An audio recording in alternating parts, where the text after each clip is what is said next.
It is 9 o'clock. It's Thursday night, and this is Beyond the Buzzer live here on I-95, Zingo TV, and Facebook Live, and anywhere you can hear the sound of my voice. I'm your host, Danny Thompson, checking with you live tonight. And I cannot do this twice a week without my tag team partner, the man with the Superman Cam Newton shirt. Yes, I can say Cam Newton proudly. My main man, the student of the game, Mr. Kyle Nash. Mr. That's Nash, right. Hey, listen, I even got my Dean Kane glasses ready to go too, son. Booyah. All right, there you go. see, the Superman, the Superman of tag team partners is right to my left and my right of me. And in the back, big shouts to my main man, Mr. Bobby Blackjack, up in New Jersey, holding down the fort in the studio. So, for those who never watched this show before, first off, shame on you. But Where second, is welcome. Exactly. For the next 1 hour, myself and Kyle will talk everything sports. And you know what? The last couple weeks, we kind of shaded away from the other things as well too. So if you're watching the show on Facebook Live, please leave a comment on the board so that way we can say hi. We don't bite. Oh, Because anyways, listen, there's been enough stuff going on in Washington D.C. right now. that's a good So point, Tom. So we're going to start with. Oh, before we even start anywhere, let's give a shout out to our good friends at Mentality Barbershop, 2611 Pine Hills Road, out in Orlando, Florida. Corey Lamar, Donald J, and the entire crew over there, and also to our good friends at Valor, as you see in the top right hand corner. Valor, where everything you need as far as entertainment goes is where you're going to go. Music, publications, social media, everything they do. Check them out at It's Valor, ITSVALOR.us. And they're the ones that starts this opening segment called What the Buzz. Opening topic of the night. Well, unfortunately, it's not the NHL. It is everything going on in the wonderful world of Washington. I can't say the Washington Redskins anymore because the name was retired last week, but the way things are going, they might want to unretire it at this point. A story broke last night on I was going to say on Reddit, where a prominent Washington lawyer had mentioned something about a huge story going to be broken with the Washington Redskins. And of course, when you see things on Reddit, you're like, well, you're not particularly sure what it is. Well, around 5 o'clock this afternoon, that story came true. A outstanding article written by Will Dobson of the Washington Post has, after a long and tedious thing that has been going on since as early as 2014, 15 more than a dozen, up to 15 women have alleged sexual harassment, verbal abuse, among other things, going on by former team employees in the inner circle of Daniel Snyder at Redskins Park. This isn't not only just something that's not very good, but some of the allegations and some of the things, not allegations, some of the stories that were told in this article don't make the Washington Redskins look good at all. No. It goes up not just to Mr. Snyder, it goes to some of the owners of the team, as well as former employees, including player personnel directors, season ticket managers, and everywhere through the front office. Now, the original story did have Jay Gruden's name involved in it, but in this article, Jay Gruden was not mentioned. Now, in the original Reddit posting, it mentioned that Jay Gruden had also was part of these parties and drug abuse, as well as having a relationship with a player's girlfriend as well at the same time, which caused a benching, which caused the player being benched, the backup missing the block that caused Alex Smith to break his leg, reportedly. Allegedly, yes. But let's go off what we do know. Right. So let's go based on the article. So it mentioned different members of the entire personnel staff. Like I said, not just people in Daniel Snyder's Inner Circle. You had the assistant director of pro player personnel, the former president of business operations, the club's director of player personnel, senior vice president, and the voice a voice of the Washington Redskins were just some of the names that were thrown through in this. At one point, it was mentioned that Bruce Allen also knew about this as well too. All these employees are no longer with the team as we're having this show right now. Right. Kyle, before I go into some of the things that were written in this article, Kyle, well, what are your thoughts? Wasn't there a high-ranking official saying that we have a damn good culture here in Washington? Yeah, apparently not. Really, I mean, obviously all this stuff is horrid, and you say as far back as 2014. I think based on the article and what I read, like 2014 was when the one of the main former employees referenced in the story left the Redskins in 2014. She had been there for quite a while beforehand and enduring some of the misconduct that took place there too. But I'll put it this way, man. Like, if you have any culture, any environment, not even necessarily corporate, where something like this is happening, on top of it being more morally just reprehensible beyond any sort of reproach, it's apparent also that two things will happen. A, it's gonna come out in this day and age, and B, it also usually means your organization isn't that great at what they do because they have to spend so much time either covering something up or dealing with the some sort of a PR house fire, so to speak. And I mean, what can we say about the Washington Redskins? A case could be made that they're the worst franchise in the NFL, and stuff like this could be part of why. I mean, I'm trying to kind of tie football into it as well, but at the end of the day, this is something that's terrible to have seen occur at the level that it did. There were some very demeaning things. I don't even have to make the emotional argument of I'm a husband and I have a no. I don't care who you are. This stuff was all very unprofessional, and you expected these people to produce for you loyally, even while you're treating like I don't get it, Danny Thompson. It's beyond me how something like this goes unchecked for as long as it does. In this article, like I said, if you we'll probably post it somewhere in the chat somewhere. If you're watching on Facebook Live, if you've not received it or seen it, there are text messages as well too. So there's written receipts everywhere. Correct. The Washington Post did an outstanding job breaking down every sector, and it even was just not women; it was one of the men staffers as well too, because one of the members of the season ticket staff, I want to say it was a former cheerleader in college. And Daniel Snyder decided to have this man for entertainment, have him perform cartwheels for the staff's entertainment. I mean, exactly. It's interesting. The article mentions that Snyder has had no allegations of sexual harassment or misconduct against him personally, but he was belittling this employee like you're talking about. Absolutely. The thing is, the people who are coming with the allegations are kind of scared to say their names and everything because they're afraid of retribution. Yeah, the other 14, right? Exactly. Yeah. So it was everything from to Redskins beat writers to members of the cheerleading staff, the cheerleaders, because one of the season ticket holders, including the premium judge, was giving access to interesting photos to give people to buy season tickets. So, like I said, this has not exactly been the easiest week in Washington, D.C. And here's the thing. Now, this it's not the same situation that Jerry Richardson went through in Carolina when it came to his situation that got him basically taken out of the office in Carolina for running the team, and now it's ran a different course. Listen, when you mention things, like I said, I can say some of the things that are that were done, but one of the writers from The Athletic had said that one of the staff members of the Redskins attempted to try to date her, pinched her on the behind, and said she had a behind like a wagon, like a horse. That's just some of the things. Like I said, it's an outstanding article. Like I said, I can read this article, but I'm not going to take away the beauty of this article because it's superior. It's really well written. So we'll post the article link in the if you're on Facebook Live, we'll post it on there so you guys can take a look. The guys and girls can take a look at it. But here's the thing. Now, Kyle, we've seen stuff like this happen in sports. Yeah, it happened with the Carolina Panthers and Jerry Richardson, and to be honest with you, it happened with the Charlotte Hornets and George Shedd. When it came to allegations of of sexual misconduct.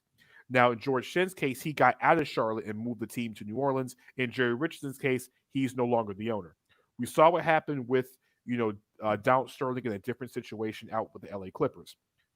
In this culture right now, in this day and age of America, with everything, I'm just not going to say the Me Too situation, but just a lot more care when it comes to things that happen especially with women in the workplace.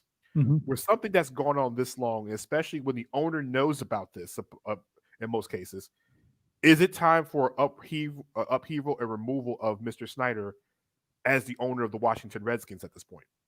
I'll say my piece on it, but what are your thoughts? Yeah, no, you definitely have to consider it, right? Because I mean, whether it's fair or not, Danny Thompson, what the situation is with the NFL is too often is it kind of the arbiter of things that need to happen properly in society, right? Going back to the Ray Rice situation, the NFL had to deal with domestic violence issues, even though they reprimanded Ray Rice just as hard as the court system did. They have to deal with allegations surrounding steroids and the protection of players, which the NFL was thoroughly guilty of. Don't get it twisted, but the administration that was in place at the time was not who started it, but they are currently working to improve it, right? And I think it's the same sort of situation here.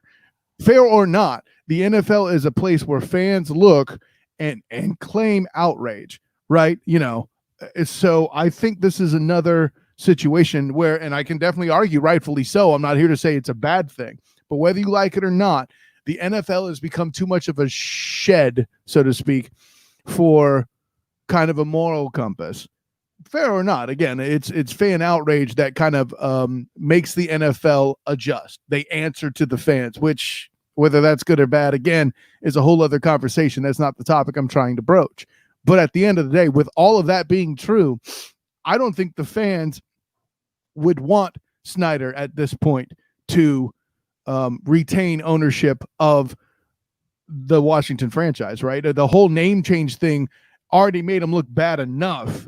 Now, when it was like, oh, Daniel Snyder finally came to his senses, I guess, instead it's like, no, he was trying to head fake us by changing the name so people could back off, and it backfired. I'm not sure that's true, but I have a feeling that sentiment is out there somewhere and only 4 hours removed from the release of this headline. And I'll put it that way, Danny. The only thing that can save Daniel Snyder in this situation is that none of the women have alleged Snyder or Bruce Allen, who was the president of operations at the time, of any type of sexual misconduct. Now, let me go back and rephrase some of my statement from earlier. It was 14 years. So it started from 2006 up to 2009. That's when all the alleged allegations happened. So we're going on 14 years of this. Right. Okay. What gets Daniel Snyder out the door in this situation? Why he deserves it? Because the fact that he knew about it. Lack of institutional control, right? Yes. If this was the NCAA, this is basically a situation where a program gets shut down at this point. All right. If this goes on in a college situation, let's say college football, a program has this much of issues when it comes to sexual assault and sexual abuse and also, this type of stuff in the college atmosphere, you don't think that program gets shut down? We've seen it happen. Exactly. Listen, I know Snyder might not have anything to do with this, but let me say this. He had something to do with it because it's his inner circle. It's not only the people he's hired, it's the people he's close with. Owners that were involved with this, not Snyder, but other minority owners are involved in this as well, too. So it's the people who are cutting checks, the people making checks, and the people making season tickets and also making player decisions are all involved in this. I mean, lack of institutional control sounds good. And you're going to tell me that Daniel Snyder knows nothing in this situation? Nah, buddy. Mm-mm. At this point, listen, Kyle, I'll be the one to say this. I'll be the first one to say it. At this point in time in America right now, we have a lot going on, especially minorities when it comes to, especially African Americans, when it comes to social injustice. A couple years ago, rapper Sean P. Diddy Combs was talking about buying the Carolina Panthers at one point before they sold it to David Tepper and his group. If Daniel Snyder is uprooted out of Washington, with everything going on Black Lives Matter, you don't think that we should be able to get a group as African Americans? I would say Sean Combs, you go get Sean Carter, or otherwise known as Jay-Z, you get Magic Johnson together, sit the three of them down and get an ownership group together, and you buy out the Washington, whatever you want to call them at this point. I'm glad you leaned into that. But listen, I'm the one that's been advocating for the Red Tails name as the white guy on the panel here, right? Well, remember, we can't use Red Tails because that real estate agent in DC has already trademarked it. Oh, but what are you on the news that Hilt's going to give them those names for free? Yeah. Hey, and listen, and Publix is going to have a buy one get one sale in the entire store pretty soon. Yeah. Hey, listen, I got some buy one get one wine right here. I'm just throwing that out there. But Big shout to Publix. It was sponsor. Exactly. It was Publix. That's a good point. I thought it was Winn-Dixie, but no, it's Publix. Anyway, listen, Not very much. I hear what you're saying about the they can't get it. I don't know if you're joking or you're serious, but that is a factor, obviously. Mhm. But listen, I really think that acquiring that name for just the sure perfect storm that they could create in taking this squad over in the nation's capital with minority owners, with a brand name that can pay tribute to the nation's history for people of color during World War II. Bro, listen, that would be one hell of a shift. Forget about the NFL. I mean, I'm talking about the nation in general. America's top sport with the franchise that's in the nation's capital, turning all like that. Listen, and you could call it mostly a branding move. That's fair up until the part you got the ownership group in there. And I think that just makes everything right down to a T, top to bottom, brass tacks, 100% beautiful. Oh, by the way, the coach is currently a POC as well. We forgot Ron Rivera. Okay, great. And here's the thing. Washington D.C. is more like is I was going to say one of the most city is one of the largest cities with African American population. We're just going to say it that way. Well, okay. I mean, the NFL cities are too.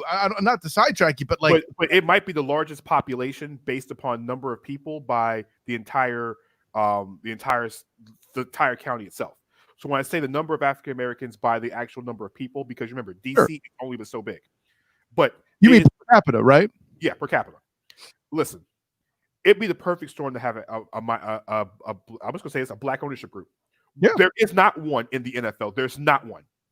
We do not have a black owner in the NFL. And this is the perfect place to put, like you said, the perfect place to put it, the perfect place to have it. And this is the perfect timing. If nothing else would ever be more perfect for the NFL and the Black Lives Matter movement is to have a black owner in what in DC is called Chocolate City. A black owner. Now I know Rodney Richardson says that Chocolate City was what DC is called. Atlanta is a city of minority. It's one of the more highly populated African American cities in the country. That is true. Yeah, let's not New Orleans too. I mean, their mayor called it Chocolate City. Atlanta has a minority owner, who's a minority, Arthur Blank. Okay, what I'm saying is we need a full-fledged African American owner. And I don't mean a person that has 1 or 2% or bought part of the team for $5 million. No. We're talking what Michael Jordan has for the Charlotte Hornets. We're talking full-fledged ownership. If Diddy, Jay-Z, and Magic, or I'll do this. If Diddy, Jay-Z, I'll throw out another card because he's on his way out in his playing career. I'd love to see LeBron get in on this. Listen, I'm going to tell you, he actually has the money to do it.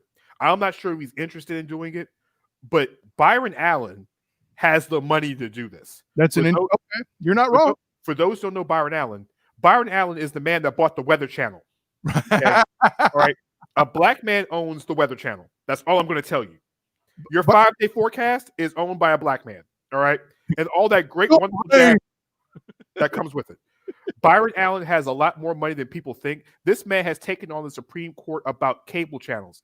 This man has enough money to start his own not just cable channel, his own cable service if he wanted to. Network, yes. Yes.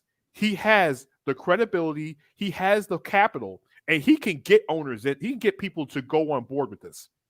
I love it. Listen, if it's going to be done, it's got to be done right. And I'm sure there's going to be enough ownership, especially in the African American community. If we get 1 or 2 people to put their neck out there, listen, we have in New York, look at the Mets right now. There is a group led by, they're going to say Alex Rodriguez, but actually the principal owner of the Florida Panthers, who is a minority, is the one along with others, but A-Rod is his face is out there, is trying to buy the New York Mets. Listen, if we can, and then you got to think that ownership group also has NBA players like Bradley Beal on there as well too, who's an African American. What I'm saying is, you don't think that, like you said, LeBron James, you don't think LeBron James would not put an ownership money into this? Oh, I think they would. They don't have enough money individually to pay $2.5, maybe $3 billion, because that's what that number is going to look like. Right. All right. David Tepper bought the Panthers like $2.5, $3 billion.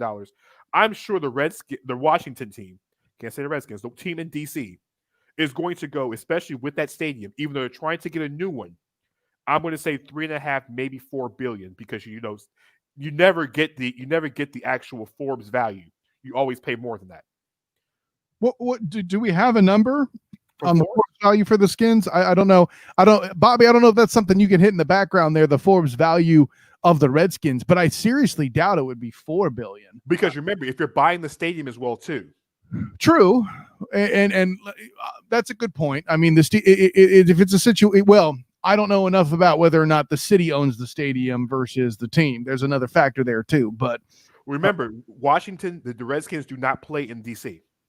Right, but doesn't change my answer. I don't know if they own the stadium or not. But let's see. With the Redskins, I don't know. Bobby's looking at the back end. The Redskins Forbes value in 2019, you're looking at a number that looks like, let's see, 1.6 billion. Yeah, I knew 4 was way too high, but yeah. Well, no, actually, no. Forbes has it at 3.4 billion. You're including the stadium in that, I guess, then? No, Forbes has them listed as the 7th highest valued team. No way. In 2019, Forbes magazine 3.4 billion. The evaluation is 3.4 billion. So here's the thing: 3.4 billion with inflation is $4 billion. 4 to 4.5 billion. Because remember, the Houston Rockets got sold for, I think it was almost 3 billion, and they were worth like 1.75 when Furtado and them bought it. 14th most valuable. Yeah, as of July 10th, 2020, according to Forbes, 14th. According to Forbes, by way of the sports.yahoo, it is 3.4, but it's the 14th most valuable franchise in all sports, or just in the NFL. In all of sport, yeah. Which that doesn't make a damn bit of sense to me. 5th most valuable team in the NFL. How? You gotta think the Redskins name, the brand itself.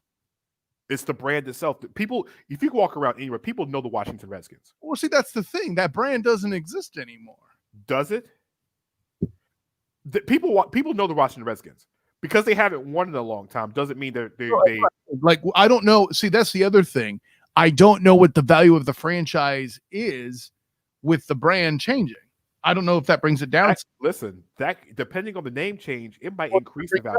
You're right. I mean, remember when Michael Jordan bought the Charlotte Bobcats and it changed the Charlotte Hornets, the evaluation actually, I think, went up $700 to $800 million from one year to the next after the name change. Right. And I mean, heck, I'm the one that came up with the theory on this show about how well Red Tails stuff could sell if that's Can you imagine if the Red Tails were a team name and you had African American owner? That's what like that evaluation will go through the roof. Yeah, yes, there's going to be there's going to be backlash from certain parts of America when it comes to this. But the people you lose, you'll gain those right back in other places. Oh, and then some. Are you kidding me? Like, listen, for all the people that said they were going to boycott Kaepernick, Nike still did a hell of a job with the price going up of their stock, And they're still paying Kaepernick a whole big ton of money. And guess what? If Nike releases a Colin Kaepernick jersey, it's gone in minutes. Yeah, well, that's a whole other conversation I'm willing to broach. By the way, Rodney, thank you for jumping in and providing the number as well in the comments, man. Appreciate it. Rodney's making up for his performance on Monday night. That's for sure. Well, I know, nice. I'll say this, Rodney, too. You mentioned Rich Rodriguez. I don't blame you for saying that he's not a great judge of character necessarily, but you was talking about Ron Rivera. Thank you, Rich Rodriguez. Ron Rivera. I don't know if he's not you might be right that he's not a good judge of character, but I don't think that's had an opportunity to a Redskins franchise yet. Yeah. I don't think he knew about this. I don't I don't think he walked in the door with this. Yeah. I don't think they said in the interview, okay, so your coach Dwayne Haskins, there's a humongous a bunch of women going to going out and to tell everything that's been going on for the last 14 years. Oh, by the way, do you want a house in Maryland or DC or Virginia at this point? Yeah, right. I don't think they said that. 15 whistleblowers are about ready to jump out. Hey, man, listen, but if I'm Ron Rivera, this is an opportunity. I can be the leader of that culture change, or one of the leaders of that culture change as the head coach. Man, that can only help the opportunity to get player buy-in. Am I wrong? No, I think here's the thing.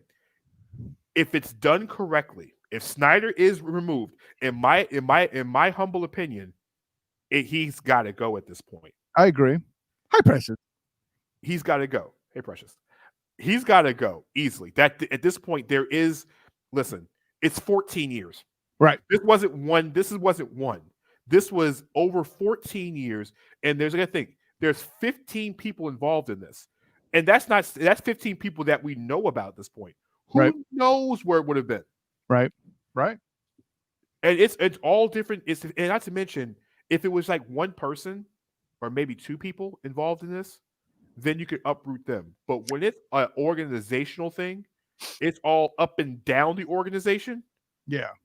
It's like you said, like in college football, it wasn't policed. Everybody's got to go. Lack of institutional control. Hell yes. And let me add this real quick. If you're Ron Rivera and you didn't know about this and you walked into it, this is the single best thing that could have happened at exactly the right bleeding time. Now, your hands can be entirely washed of this. Like I mentioned it about leading the new culture and all that other stuff, which is obviously super huge and important. Like I'm thinking about, gosh, what if he's in there and this story hadn't broken yet and he catches wind of these 15 whistleblowers, let's say, in November. And the Redskins are actually like at a 500 record at the time and fighting for a playoff spot. Oh, boy. You know what I mean? Team morale would have been down the toilet. Correct. And can you imagine him having to answer these questions repeatedly over and over again throughout the weeks before games? He didn't want those problems. I'm glad it's kind of a good thing that right now this is being done in a situation where there is no football right now. Yeah. Listen, the NBA got Donald Sterling got there pretty quickly. It took a little bit to get Jerry Richardson. I don't think at this point. I don't know how much longer Daniel Snyder can own this team any longer. I'll put it this way: it took him how long to change the name? And listen, how much pressure it took to change the name. Correct. It took every corporate sponsor they had, basically, including Amazon and Nike, to say, "Yeah, we're not doing this." And FedEx, right? And FedEx, yeah, they was like, "Yeah, we're not doing this." For him to change the name, oh, you don't think they're gonna try to get him out of DC? Nah, buddy, you're gone. Try ain't the question, homie. Try ain't the question. All right. So, in a more positive note, the NFL this week was all about the franchise tag. Yay! The bad part is we're in the middle of a COVID-19 problem. So guess what? Out of the 15 players that were franchised, 11 of them will be playing for the franchise number this year, including Dallas quarterback Dak Prescott. All right. Some guys got their money. Other guys didn't. So, Kyle, let's talk about some of the guys between who didn't get it and who did get it. Yes. Let's start in Kansas City. Woo! Defensive tackle Chris Jones. They cut him a check. First of all, I'm not gonna ever cheer against a player getting his money. I mean, I'm glad that they retained him. I'll put it that way. But I don't know with all the other defensive needs. Let's put it this way. Chris Jones, now that they paid you, man, you need to get in that backfield to make sure your team can return to success. So. Listen, Chris Jones has the second most number of sacks since he's taken over defensive tackle in the last 2 years. That's true. Listen, he has been arguably the most dominant defensive tackle in the game, other than some guy in Los Angeles named Aaron Donald. Okay, because if he said he's been on Aaron Donald's level, okay. Now, Fletcher Cox of the Philadelphia Eagles is on that list as well, too, as come the dominant defensive tackles. But Chris Jones is a combination guy. He's pretty good against the run. He's an outstanding pass rusher. The Chiefs needed him. And because Patrick Mahomes, yes, we see $503 million. We see $480. Listen, Pat Mahomes got only $140 million guaranteed. There you go. All right, that's only 1/3 of that salary is guaranteed. It looks like it's a humongous number every single year, but just remember, a lot of it's bonuses. A lot of it is not guaranteed salary.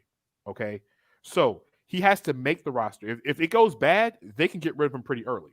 But okay, first of all, the chances of it going bad are really low. But the other thing I love about this, Danny Thompson, for those of you who are like, oh, he should guarantee as much money as possible. Oh. Okay, first of all, if Rob Parker's supporting your argument, that should tell you one thing already. But what I'm trying to tell you is this, Danny Thompson, the reason why it's so incentive laden and worth so much money like that is because if and when he continues to if he continues to be successful, he's in a position where he could be like, okay, listen, I signed this contract and I did even better.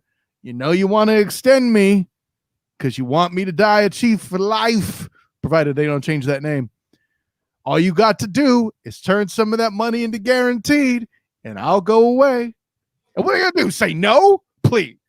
Listen, the one thing about Patrick Mahomes' deal is that it don't kick in for another year or two, another 2 seasons. So they can sign Chris Jones and get away with it. That's a good point. So, because Patrick Mahomes' contract does not go in for another 2 years. So he's drinking his Merlot, making like $2 million. And he ain't buying 2 for 1. No, he's not. But he's making $2 million salary-wise with a humongous signing bonus and guaranteed money. Here's the part about it. The guaranteed money doesn't go against the salary cap. So whatever you sign Chris Jones for, which is $60 million guaranteed, looks like over 20 plus million a season on average. It's not such a bad idea. The Chiefs restructure Sammy Watkins. Now all they got to do is sign Travis Kelce, and the Chiefs will be dancing for a pretty good while in the AFC. I agree.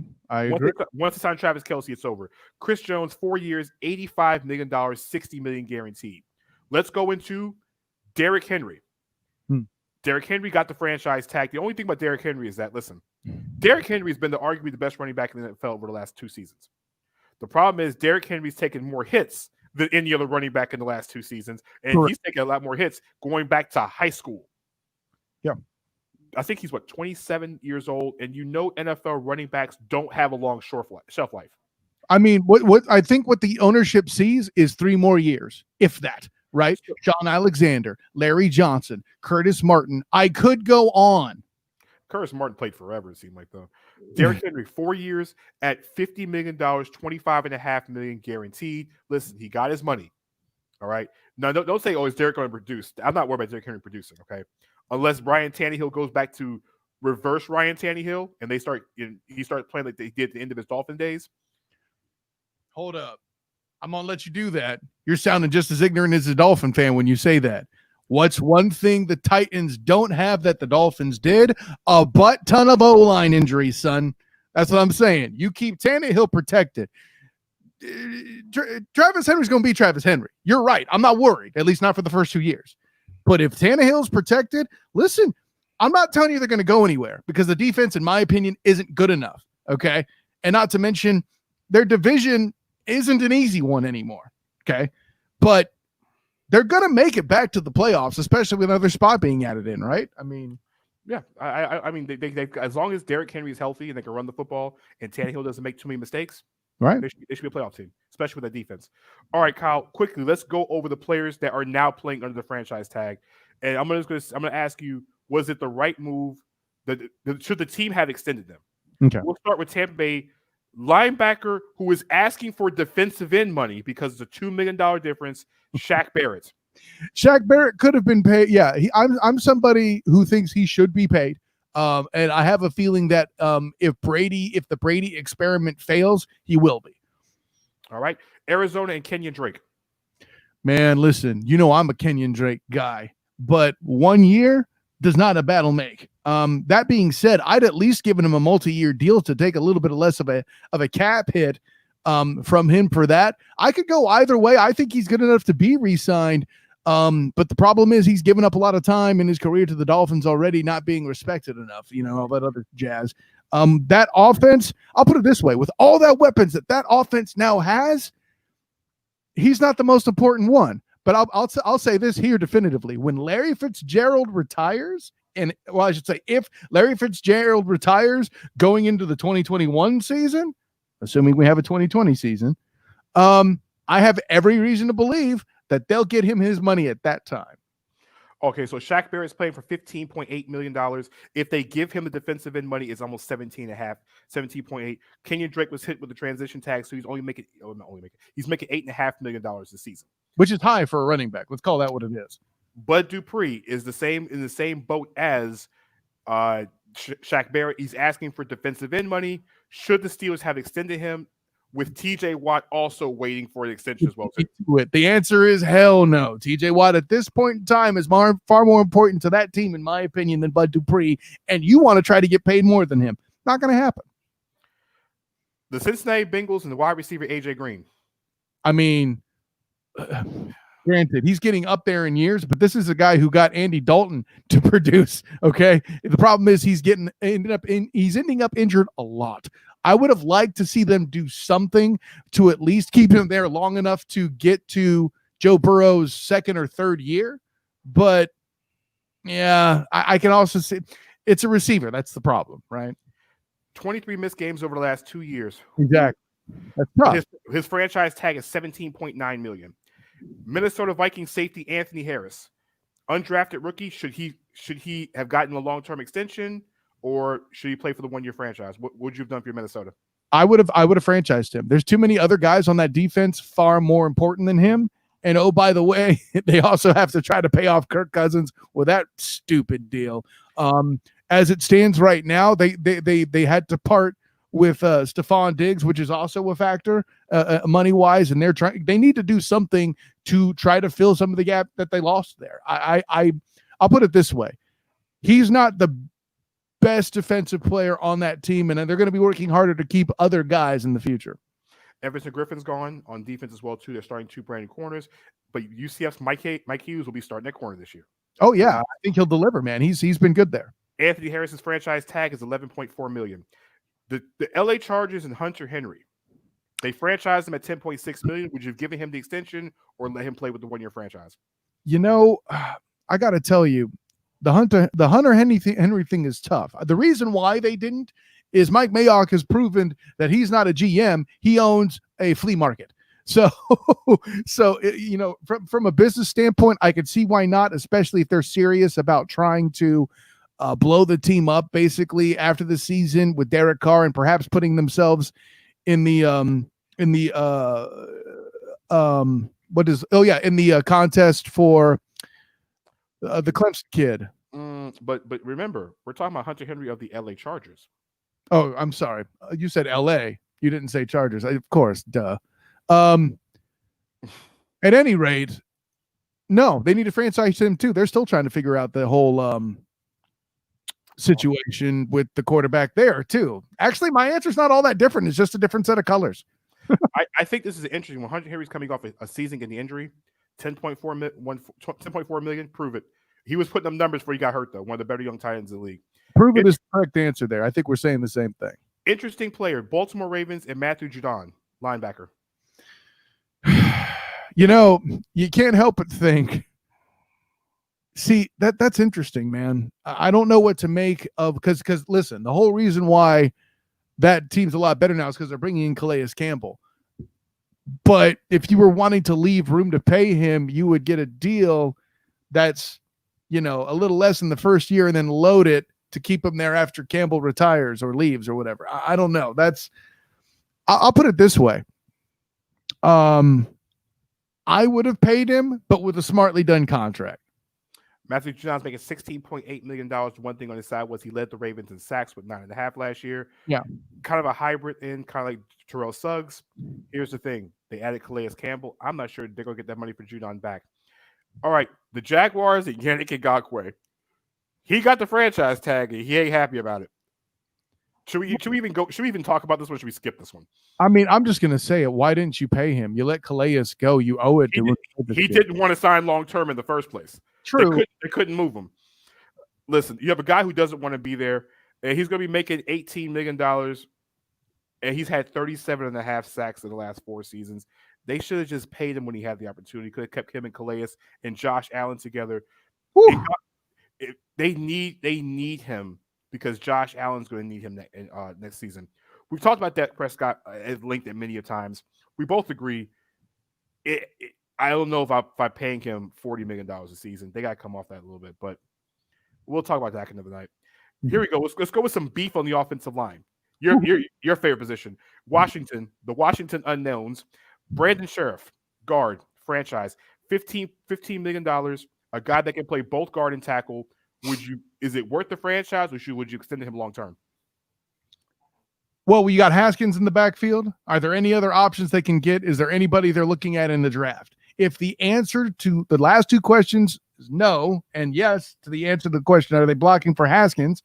Yeah, they need to extend this guy. They need something there. Now, how long the extension is another question. Maybe he wanted a deal longer than a year or two. I'm not sure. But or maybe, listen, maybe it was a situation where he wanted to get paid a lot because he's disenfranchised in his own mind by Haskins. Maybe it's a situation where he doesn't want to play around dysfunction without being compensated for it. Who knows? You know what? I'm going to say this. It's good they franchised him, Danny Thompson, because if the culture and the team improves and that spark goes down to the players and they want to play there more, they could end up getting a deal that's actually more team friendly at the end of the day. It's just been nice for Dwayne Haskins to have Brandon Sheriff and Trent Williams together on the left side. That would just been really nice if they would have done that for him. But that's how quarterbacks don't make it in the NFL, because you don't put an offensive line that's around him that's capable. Another offensive line, New England Patriots guard Joe Thuney. At this point, I'm not impressed enough with any single member of the Patriots line to pay them long term, and I don't think Bill Belichick will be either. So if they're franchising him, I can see why. 1 year, $14.8 million as a franchise for him. Here's a guy that I'm still wondering about: the New York Giants and Leonard Williams. About 30 seconds, Kyle. Should they franchise him for the $16.1 million for a guy after the trade from the Jets that gave you half a sack? Yeah, I'm going to say no, especially when the future is going to be Daniel Jones and Saquon Barkley in there too. Find another guy that'll help them produce. You don't need him. Listen, when you as a defensive lineman get traded, you only get half a sack in a trade. See you later. All right, last but not least, Denver Broncos safety Justice Simmons, all pro safety. He's getting $11.4 million after his breakout season. Should they have extended him long term?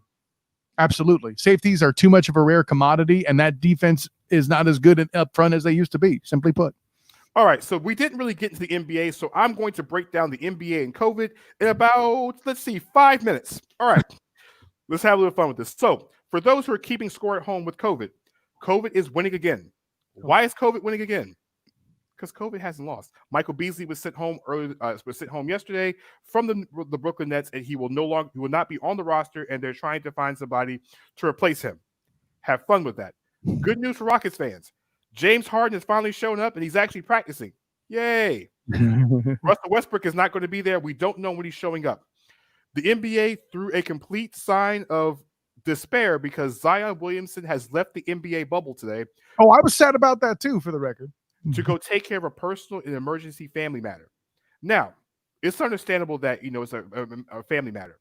The question that's got me is the fact of there hasn't been an idea or put in place on how Zion's protocol is going to come back when he's back in the bubble. How long is this man going to be quarantined? We don't know. Well, when he comes back, it's been said he has to go back he's got to do the full 2 weeks. They haven't said Zion's protocol just yet. It came out today. Listen, something tells me this man's protocol is going to be 24 hours, all right? They're going to get this man on the court as soon as possible. Oh, boy. If they're going to do that, that better not get out. That's all I can say. The other part that's been interesting throughout the week with the NBA is the fact of Rudy Gobert had came out and said players who use the actual line, as they quote-unquote the called snitch line, should not be using it. The NBA has been getting phone calls from anonymous tipsters about players not wearing masks and not following the 6 foot rule, and also doing other things that are not considered COVID safe, including answering doors without mask. All right, listen, this is the wonderful game of the petty game. I'm just trying to figure out which player is going to snitch on the player who told that Instagram model to come to the bubble. That's all I'm saying. Hey, by the way, you said it was Rudy Gobert that was complaining about it? Rudy Gobert was the one to say, hey, there should be protocol with this. Okay, first of all, one I'm not listening to with anything COVID is Rudy Gobert. Listen, the man didn't know he had COVID, all right? So leaving it at that, Danny Thompson. The game's over. My hands up on that one. All right. We mentioned Ben Simmons playing power forward on Monday night. Ben Simmons is in practice exclusively power forward with the Philadelphia 76ers. This should be interesting. Al Horford now becomes the most expensive sixth man in the history of the NBA at $100-something million. All right. So I think we've caught you back up on everything going on with COVID. There is some other things going on in COVID. The Orlando Magic have been given word that, Eric Bledsoe, starting point guard for the Milwaukee Bucks, is not in the bubble with the team because he has COVID but does not have symptoms. Nikola Jokic has rejoined the team with the Denver Nuggets, but there is no Michael Porter Jr., no Gary Harris sightings, or even Torrey Craig or point guard Monte Morris. Wow. Ladies and gentlemen, the scrimmage games will begin next week. Oh God. Good. As of right now, the scrimmage games are the only scrimmage games that are on television. I know if you're Sixers fans and Magic fans, all the scrimmage games will be shown on your local regional sports networks. So in Philadelphia, it's on Comcast. For the Magic, it's Fox Sports Florida. They will be showing the practice games, the scrimmage games. Now, the local broadcasting teams have all received emails on how to do local broadcasting. So if the game is now on national television, your local network your local television network will have the game shown live. All right.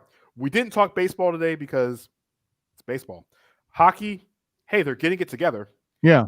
And soccer, it's been interesting watching games at 9 o'clock in the morning, because watching games at 9 o'clock in the morning in Orlando when it's 90 degrees outside is always entertaining.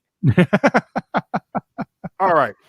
We won't mention also Jonathan Kuminga, the nation's #1 player in 2021, has reclassified to join the G League.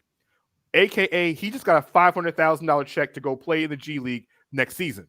The real interesting question is, if the NBA decides or has a limited schedule because of COVID-19, I wonder what happens to the G League next year. The G League doesn't make as much money as the main NBA product. So it's going to be interesting because they shut the G League down early. Will they have a G League season next year? And if they don't, with these kids, there's now 5 of them, would they be eligible for the NBA draft even though they did not play in the G League like they're supposed to? Interesting decision. Or is the NBA going to allow them to go play college basketball if we have a college basketball season? Yeah, I mean, if they didn't collect any money. Oh no, they got their checks already because Kuminga got almost $500,000. That was yesterday. I feel bad. Yeah, and listen, they got $500,000. All right. Cha-ching. Okay. So now to our favorite segment of the evening, and no, we're not talking about Formula One racing or everything in NASCAR. It's time for the Mount Rushmore segment of the show. So I know me and Kyle for the last 45 minutes or so have talked sports, so sometimes we take it a little bit of different direction. So for those who've never seen Mount Rushmore, and I don't know why you haven't, Kyle and I go over a topic, and go pick our Mount Rushmore every single week. We've done things from food. We've done things like favorite TV comedies like we did the other Monday night. And tonight, Kyle, for your viewing pleasure, tonight is your Mount Rushmore of cartoons. Oh boy. See, that there's no winning answer here, buddy. Like, man, that is a plethora, okay? That is yes. That's why I did it. Yes. A plethora. Do you know what a plethora is? Well, I'm sure you do, Danny Thompson. Yes. Yes. That's awesome. Well played, Danny Thompson. I'm appreciating that right now. So listen, as cartoons go, I gotta tell you, it's thanks to cartoons that I'm in touch with the Marvel Universe as much as I am. And while people don't like the series as much, those who like it a lot, and I'm one of dems. When Fox in the morning was a thing, Spider-Man was also a thing. Okay. I love the Spider-Man cartoon on Fox, and that was a great time for me. I loved it all the way around. It was a thing I always enjoyed. You know, and by the way, I mean, I don't know if we're counting adult cartoons and that sort of thing. We're counting all cartoons, sir. Oh, okay. Well, in that case, if you don't put South Park, you're doing it wrong, okay? Oh, my gosh. Talk about longevity in and of itself. And my name is Kyle, okay? I'm robbed of some of the experience because I can't call my mom a stupid. Well, you know what? But one thing I can do when I win the pot when I'm playing poker, cash money. It's great. Next up, another staple for me, and if you don't like it, you can eat my shorts. Okay, The Simpsons win the longevity game. Fool, I was in elementary school when that thing came out. We want me to tell you. So you definitely got to put The Simpsons in there too. And for the plethora of options that I'm going to tell you, listen, I'm probably going to be done quickest of anything else.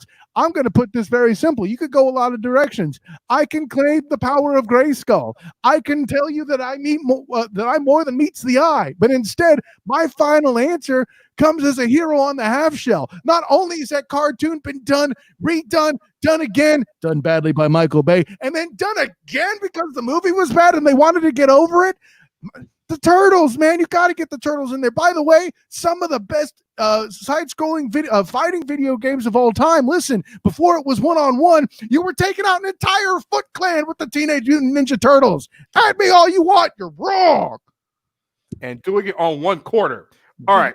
Hey, I did need to. I'll be fair. Bobby, what you got? What's your Mount Rushmore cartoons, my friend? All right, let's go with I'm going to show my age here, obviously. We're going to go with number 1, Bugs Bunny, the whole Looney Tunes. Number 2, the Jetsons. Number 3, the Flintstones. And number 4, Family Guy. A Family Guy deserved a consideration. Listen, there's nothing wrong with throwing Hanna-Barbera in there twice too. I don't hate on you, Bobby. It's all right. See, Bobby, that's been the best Mount Rushmore you come up with since we've been doing this, Bobby. So, see, Bobby's getting the hang of this. He's getting the hang of this. All right, so let me go into my Mount Rushmore. My Mount Rushmore is a little bit different. All right, so to Kyle's point, the Turtles are on this list. I was thinking the Turtles, you cannot go wrong. But now the Nickelodeon version in the last couple years was actually a lot better than people thought. I agree. It's not as good as the original Turtles. Sure. We're talking the 1990s Turtles, Hero and a Half show that inspired Vanilla Ice's version of Ninja Rap, which is still one of the best comedic soundtrack movies of all time at the same time. All right, so that's one. The second one on my list is the Boondocks. Fair. All right. Excellent show. Listen, the episode alone between the R. Kelly episode, Thugalicious, and the episode where Grandpa and I can't remember got into the fight. 3 of the most classic episodes of all time. All right, Uncle Ruckus. There we go. They all got into the fight. That's right. That was awesome. Yeah, it was great television. When no one felt Riley more when he said, "The cheddar biscuits. You took her to get the cheddar biscuits. The fam doesn't get the cheddar biscuits." All right. So we have the Turtles. We have the Boondocks. All you had to say was Samuel L. Jackson voicing a white guy, and you could have ended it there too. By the way, I mean, I didn't have to mention that. I didn't have to go there with that. I could have, but the trial of R. Kelly, and you got to think they did their job when it comes to like predicting things in Black culture. By the way, right? especially the episode about the fried chicken and the epidemic, how it caused people to go crazy. 15 years before Popeye's chicken, by the way. Woo! All right, so we've gone Turtles, we got fighting, we have complete comedy. So this is a extremely hard list because there's so many great cartoons. But I'm sorry, the end all be all, the team captain of my 4, and that's not even my last choice. You cannot go wrong with Bugs Bunny. Yeah, no one's gonna hate on that. Rabbit Season, Duck Season is arguably the greatest cartoon of all time. All right. Rabbit Season, Duck Season, it does no better than Rabbit Season, Duck Season. All right. Like, you just can't go wrong with that. The only thing you're doing wrong is when you talk about that episode, man, you got to pronounce rabbit with a W. It's Wabbit season. Wabbit season, Duck season, Wabbit season, Duck season, Elmer season. That was the best at the end. All right. So 1, 2, and so for the last, so that's 3. So the last one, it was a hard one. Like, you're looking at, man, honorable mentions on this list. The Simpsons are 1. I think Family Guy was right there. It's like, I think Family Guy is number 5 because anytime Peter Griffin's fighting a chicken, it happened for multiple years. Like, the chicken and Peter were like arch rivals for over a coupon. Epic television. So, like, you have those two. The Simpsons have been there. They're the staple of television. But for me, oh, man. The last one, I'm going to go out a bit on this one. But for me, listen. Hey Arnold was one of the best cartoons that came out because you have to understand, growing up, everybody, the kids on Hey Arnold, everybody knew one kid that was on Hey Arnold. All right. First off, the kid had a football-shaped head, and the funny thing was he got through doorways. He had a pet pig. He had a pet pig named Abner. Okay, he had his own room on the top of a basement, on top of a brownstone in New York. All right, he had everything a kid wanted, and besides, he lived upstairs. He was a football-shaped head kid with his best friend who had a fro that went straight up. I'm sorry, a box that went straight up. But some of the things that were on Hey Arnold, especially as the show like transitioned over the years, including the episode about his parents, about how I am disappointed, about his President. parents I am. were amazing. Like I said, it was well written. And not to mention, I'm gonna say, Kyle, I'm a fan of music. All the jazz interludes on Hey Arnold, I can listen to those interludes all day long. Well, and I can appreciate good music too, but all the stuff that's out there, man, listen, I mean, you're gonna pick Hey Arnold over Ren and Stimpy, Family Guy, King of the Hill, Beavis and I can keep going. Listen, Beavis and Butthead was right there too, though. I mean, Beavis and X-Men was right there. X-Men definitely. The only reason I didn't include them because I had Spider-Man. Listen, now Spider-Man was. Oh my God. That's awesome, Precious. I am the terror that flaps in the night. I am the Superman shirt that replaces the jersey. I am Darkwing Duck. Listen, Chippendales Rescue Rangers, DuckTales were also on. Also, yes, Moving Football Head. Thank you. Every kid got picked on by somebody in school. So, Hey Arnold hit so many. Rugrats, Doug. They're also being said. If you want to even go back to, I'll even say if we even want to go a little bit further on the darker side. Planet in the Planeteers. Hey, listen, Rodney, if you're going to get that generation of cartoons where you have Tailspin, bruh, how you pass up Gargoyles, though? Gargoyles was overrated. What? Your face is overrated. No, Spider-Man was overrated. We're not gonna go, you're not going to slander me on that one.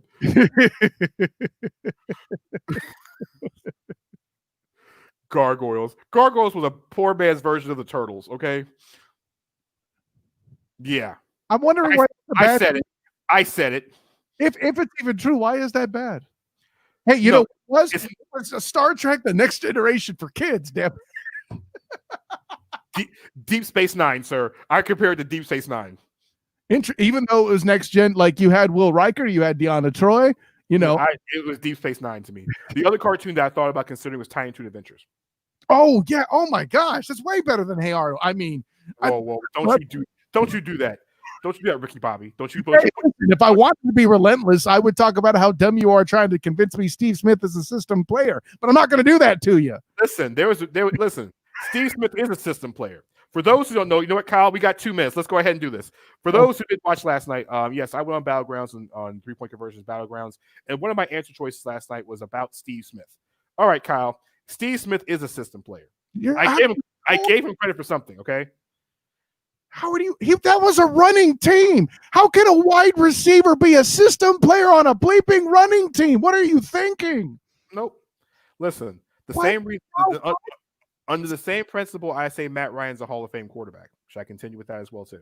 Oh, no. Listen, the Matt Ryan thing, I don't agree with you, but I get it. How many times is he forced to try to produce when they're down to tight ends at the left tackle spot? I totally get you. Hey, listen, no one mentioned King of the Hill. Rodney, Kyle just mentioned, we just talked about King of the Hill. King of the Hill was up. He might have put that up there before I got to that point. That's fair. You know. No. He's a kid. Okay, then you're wrong, Rodney. Okay. The only thing more wrong than you was the Carolina Panthers chipping out Cam Newton. All right. I said it. Trying to tell you Bridgewater. All right, Kyle, we got 1 minute left. Shout outs, my friend. Man, listen, the list is long. Bobby Blackjack coming a bid, supporting you and me and all our chaos tonight. And yeah, I definitely got to give him the props. You know, someone, a good friend of ours who we haven't talked to in a while. I'm going to shout her anyway and give my mind and my chi a great rising. We miss you, Absinia Rose. Yes, we do miss Absinia Rose. And also big shout outs to, like I said, Bobby Blackjack up in New Jersey, covering the back end. Also, I know Rodney, we give Rodney a lot of grief and flack on the show, but Rodney's one of the best people I know. Check out his show on Sundays on YouTube. It's called Under Construction. Him, Jamal, the angry sports fan or black fan, and my main man Kaiser Sose, and the multitude of guests they have on. Like I said, it's one of the best shows. It talks a lot about Charlotte sports, so I know you might feel sorry for them, because especially if you watch the Panthers, it hurts my heart to watch them suffer. But let me stop. Outstanding show. They talk about a multitude of topics. Like I said, between the three of them, and they had different guests on. It's one of the best. It's one of the best shows that people don't know about. And don't worry, it might be coming to I-95 pretty soon. Also, there's going to be some things going on with I-95 Sports Network next week. We might announce something next week on the show. We never know. Also, big shouts to everybody in the chat room as well too. Like I said, Rodney, Precious.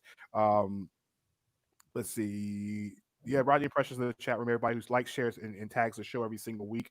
Like I said, we might have an announcement for you guys next week about some really interesting changes. And I mean, interesting in the good way. All right. You can move back to Orlando. No, sir. I'm now back in this turf. All right. I'll make me going to Panthers game might actually make them win for once. Ronnie All right. told you to GTFO, bro. That's hardcore. Listen, I'm going to make the Panthers a winning team, but they still won't win the Super Bowl because the Falcons will be there first. All right. So from collecting tickets. Hey, listen. I mean, I might be playing quarterback before Bridgewater will be. All right. So for myself, the student of the game, Mr. Kyle Nash and Bobby Blackjack up in New Jersey, I am Danny Thompson. We'll check you guys out on Monday. Stay safe away from COVID-19. Peace.